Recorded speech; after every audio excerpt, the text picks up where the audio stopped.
Bencana lingkungan mengancam perairan Timur Tengah setelah tumpahan minyak mentah dari kapal tanker CAROLINE BEZENGI yang kandas di lepas pantai Oman dilaporkan telah mencapai daratan. Otoritas Lingkungan Hidup Oman serta Organisasi Maritim Internasional atau IMO mengonfirmasi bahwa ceceran minyak telah mencemari wilayah pesisir Ras Madrakah dan Kepulauan Hallaniyat, serta diperkirakan terus bergerak menuju Pulau Masirah akibat dorongan angin monsun musiman. Tumpahan minyak yang kini membentang seluas 390 km persegi tersebut mengancam ekosistem laut sensitif, termasuk habitat penyu langka di kawasan konservasi. Lembaga lingkungan Greenpeace dan PAX memperingatkan potensi bencana ekologis besar mengingat kapal yang diduga bagian dari armada bayangan Rusia itu mengangkut sekitar 1 juta barel minyak mentah. Sebelum kandas, kapal tanker tersebut disinyalir sempat mengalami ledakan di lepas pantai Yaman.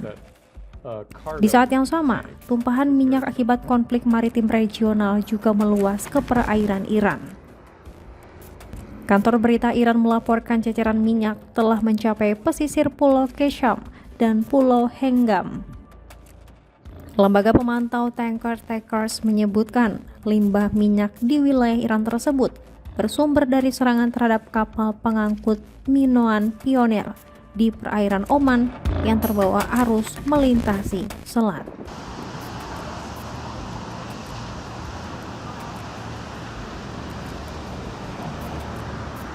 The worst case scenario is that a cargo tank is breached.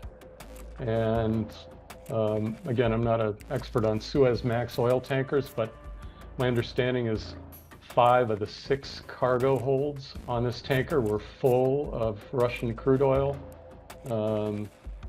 That means that if one of those tanks has been breached, you could have a spill approaching 10 million gallons going into the water. And the nightmare scenario is there's no adequate response to keep the worst from happening, which is for the vessel to continue to break up.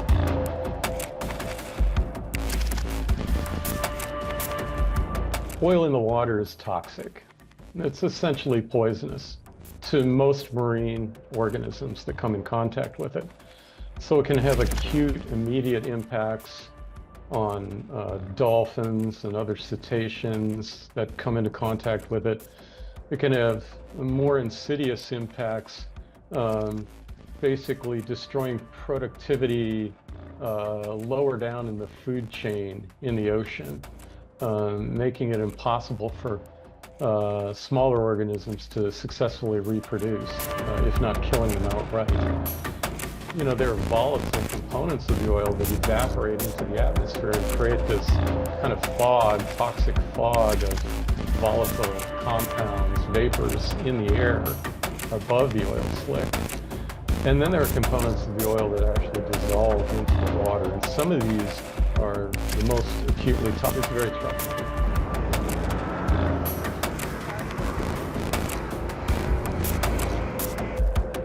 I think it's important to understand that each one of those loaded oil tankers is potentially a ticking time bomb. Many of those vessels are old and decrepit to begin with.